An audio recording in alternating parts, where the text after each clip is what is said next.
ஆளுங்கட்சி மேல குற்றச்சாட்டு வைக்கிறதுக்கு ஸ்ரீதர் மக்கள் ஏத்துக்கிறாங்க இல்லைங்களை தாண்டி இவ்வளவு அடுக்கிறாரு. தாவேக்காக்கள் என்ன அடுக்குறீங்க? தாவேக்காக்கள் எல்லாத்தையுமே பேசிட்டு தான் இருக்காங்க. நீ தாவேக்கா மேடைகளில் பேசக்கூடிய குற்றச்சாட்டுகள் ஒன்றா ரெண்டா அப்படின்றது கிடையாது.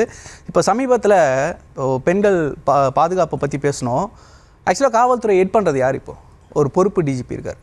மாநில சுயாட்சி பேசக்கூடிய திமுக அரசு இங்கே நமக்கு இருக்கக்கூடிய ஒரு மாநில அதிகாரம் என்னன்னா, நம்ம ஒரு லிஸ்ட்டை வந்து தயார் பண்ணி ஒரு டிஜிபி பட்டியலை யூபிஎஸ்சிக்கு அனுப்பணும். அதில் ஒரு 3 பேரை அவங்க கொடுப்பாங்க. அதுலேருந்து ஒரு டிஜிபியை அப்பாயிண்ட் பண்ணணும். ஆகஸ்ட் 2025 நமக்கு டிஜிபி கிடையாது. யார் கட்டுப்பாட்டில் காவல்துறை இயங்குதுன்ற ஒரு கேள்வி இருக்கு இல்லையா? யாருக்குமே கட்டுப்படாம ஒரு துறை இயங்க முடியும்னா அது டிஜிபி இல்ல பொறுப்பு டிஜிபி.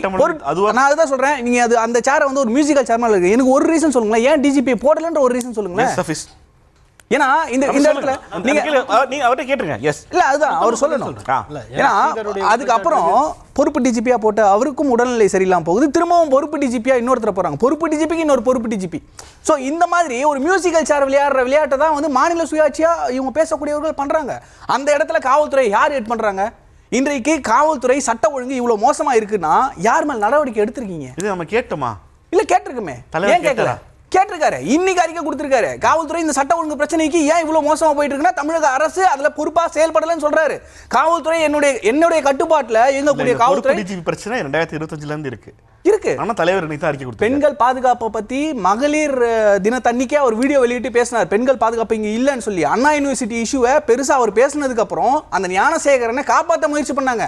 அண்ணன் கூட சார் பேசும்போது சொல்லிட்டு இருந்த சகோதரர் கூட எப்ப நடந்துச்சு ஞானசேகரன் அண்ணா யூனிவர்சிட்டி இஷ்யூல ஞானசேகரன் முதல் முறையாக கைது செய்யப்பட்டு ஒரு கால் வந்ததுக்கு அப்புறம் அவர் விடுதலை செய்யப்பட்ட. திரும்பவும் அவரை போயிட்டு பிரச்சனை பெருசானதுக்கு அப்புறம் அரெஸ்ட் பண்ணி கூட்டு வராங்க.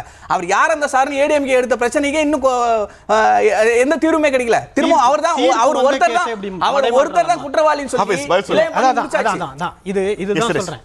எனக்கு கொஞ்சம் நீண்ட நேரம் எனக்கு கொடுக்கணும். ஏன்னா 3 பேரும் திமுக தான்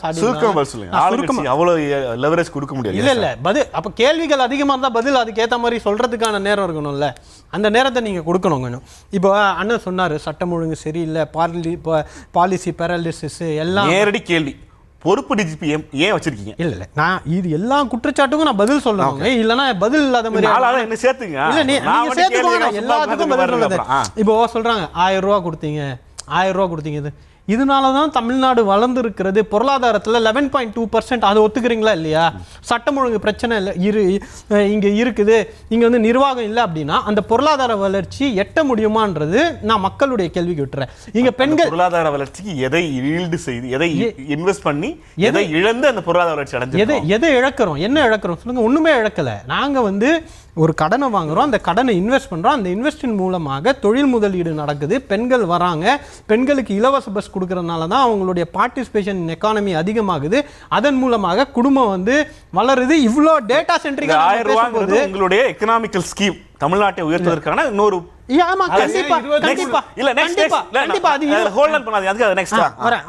மாணவர்கள் 1000 ரூபாய் கொடுக்கறோம்ன்றப்ப இடைநிற்றல் குறைஞ்சிருக்கு.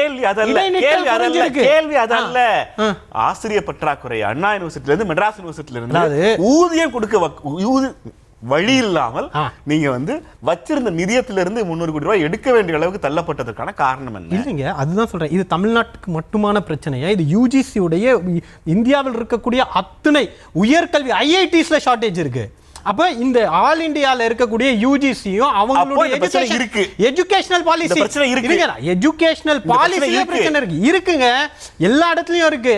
டேட்டா இருக்கிறத மறைக்க முடியுமா? ஆனா நீங்க வந்து இப்ப இவங்க காலேஜுக்கு போறதுக்கு அங்க வகுப்பு எடுக்கிறதுக்கு ஆசிரியரே இல்லைன்ற அளவு கிடையாது. இது வந்து பிரச்சாரம். இது பிரச்சாரம் மக்கள் முதல்வர்கள் நியமனம் நடந்துச்சு. ஆமா நடந்துகிட்டு இருக்குது.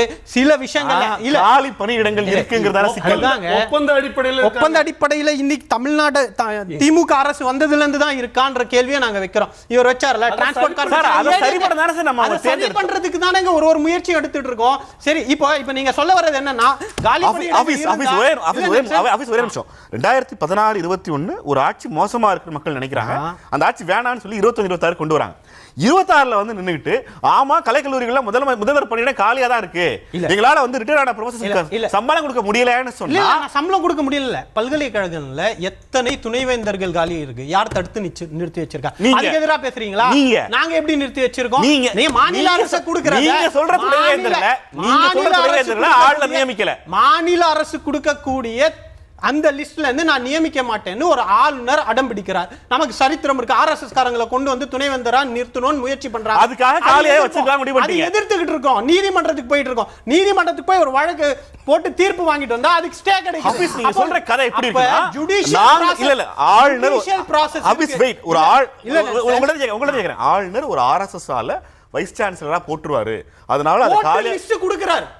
அதை ஏத்துக்க சொல்றீங்களா? அதனால துணைவேந்தர் பதவியை காலியா வச்சிருந்தா எப்படி யூனிவர்சிட்டி ஃபங்க்ஷன் ஆகும்? அதை விட ஆபத்துங்க ஆர்எஸ்எஸ் காரங்களை உட்கார வைக்கிறது. அது எதிர்க்க வேண்டிய கடமை தமிழ்நாடு அரசுக்கு இருக்கு, தமிழ்நாடு மக்களுக்கு இருக்கு. இது நீங்க ஆர்எஸ்எஸ் ஆளுநர் ஆர்எஸ்எஸ் துணைவேந்தர் இல்ல, நீங்க ஆதரிக்கிறீங்களா இந்த ஆர்குமென்ட்? அண்ணா யூனிவர்சிட்டில போட்டு என்ன ஆச்சு? அண்ணா யூனிவர்சிட்டில வந்து கர்நாடகால இருந்து ஒருத்தரை கூப்பிட்டு வந்து ஆளுநர் போட்டார். இவங்களுடைய ஆட்சியில அவர் சிறப்பா தான செயல்பட்டாரு. எங்க செயல்பட்டாரு? எத்தனை ஊழல் வழக்கு அவர்களுடைய ஆட்சியில, அவருடைய நேரத்துல அசிஸ்டன்ட் ப்ரொஃபசருக்கு 25 லட்சம் ரூபாய் கேட்டாங்கன்னு இங்க இருந்த கவர்னர் பன்வாரிலால் புரோஹித் போய் பஞ்சாப்ல பேசலையா?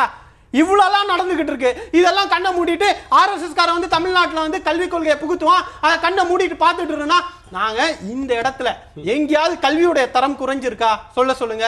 என்ஐஆர்எஃப் ரேங்கிங்லயும் சரி, நாக் ரேங்கிங்லயும் சரி, இந்த யூனிவர்சிட்டிஸ் ஏதாவது தரம் குறைஞ்சிருக்கா பாருங்க. இது ஒரு நல்ல எளிமையான தப்பிக்கிற வாதம். கடந்த 40-50 ஆண்டுகளாக 2 கழகங்களும் ஆட்சி செய்ததன் விளைவாக ஒரு பட்டியல்ல ஒரு கல்லூரி இடம்பெறுவது என்பது தமிழ்நாட்டினுடைய ஒட்டுமொத்த அரசியல் உழைப்புக்குமான மாணவர்கள், ஆசிரியர், பொலிட்டிக்கல் எஜுகேஷன் டிபார்ட்மெண்ட் எல்லாருக்கும் பொறித்தானது. இந்த 5 வருஷத்துல நம்மளால ஆசிரியர் கல்லூரிகள்ல தற்காலிக பணியாளர்கள், தொகுப்பூதிய இவங்க எல்லாரோட பிரச்சனையும் நம்ம தீர்க்கலன்னு ஒரு கேள்வி வரும்போது அதை கொண்டாந்து அந்த லிஸ்டோட கம்பேர் பண்ணக்கூடாது. இப்படிதான் ஜாக் டு ஜியோ பிரச்சனை பேசிட்டு இருந்தீங்க. நீங்க வந்து அதை சால்வ் பண்ணலையா இந்த அரசாங்கம்? 20 வருஷம் பிரச்சனை. அது 20 வருஷம் பிரச்சனை. ஜாக் டு ஜியோ பிரச்சனை தீர்க்கப்படாமலாம் வந்து முதல்வரை பார்த்து நன்றி தெரிவிச்சு ஸ்ட்ரைக்க வாபஸ் ஏமாற்றவில்லை. அதுல ஏயா ஜாக் டு ஜியோ